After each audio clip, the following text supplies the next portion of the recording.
Hello everyone and welcome to the first of our tutorials relating to our new feature, Delay Tactics. In this feature, we're going to head back to the vintage era from the 70s and look at how we might use delays to thicken up some of the textures that were popular in the era. This is the kind of sound that you would have heard from artists such as Roxy Music or even Jean-Michel Jarre. We're going to see if we can start with a sound from a string synthesizer.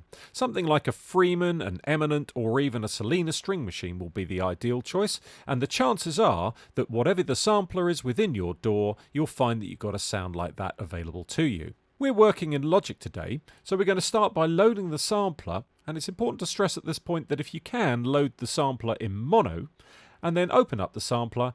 In the case of Logic here, we can see we have a factory library, and in the factory library, in the synthesizer section, you will see synth strings and a Selena string machine.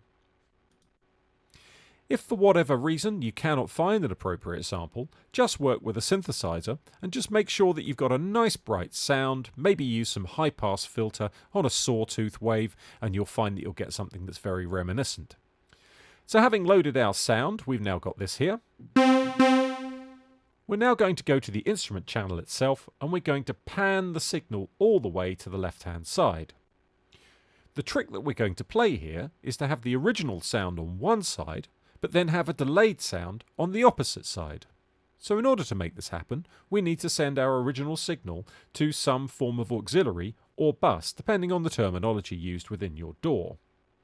In Logic, we're going to the Bus Send section, and we're going to select auxiliary number 1, and this will now send the signal when we turn this pot all the way up. This will now send the signal to the aux fader number 1, which is right here. It's also a good idea at this stage to make sure that your auxiliary channel is also in mono, and you can see there's a designated icon here that flicks it between stereo and mono. Having checked that we're in mono, we're now going to pan the auxiliary fader all the way to the right hand side. So we have the original instrument on the left-hand side, and we have the auxiliary channel on the right-hand side. Now we're going to add a delay, so we're going to use something very simple, because we only need a single repeat. We're going to use the plugin in Logic, which is called Echo. It does exactly what it says on the tin. Because we only want a single repeat, we need to make a couple of alterations to this delay. The first thing we're going to do is drag the feedback pot all the way down to 0. This means that when we play a note, we get a single repeat. Also, the timing element, this will probably be dictated by the kind of music you're writing. We quite like the 8th note delay that we have at the moment, because we've written a little line which kind of works with the 8th note delay. Finally, we'll probably want to adjust the wet fader so we get it to the right sort of amount that we want. So that can be adjusted while you're listening to the line.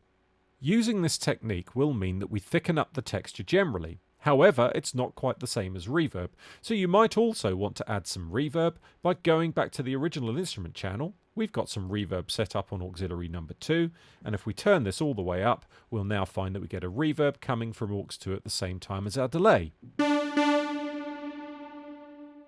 We're using the black hole reverb, which we quite like because it's quite generous in its reverb tail. So there we have it. It's a basic technique for thickening up those 70s style sounds and can be really effective when playing with a stereo image. Have fun!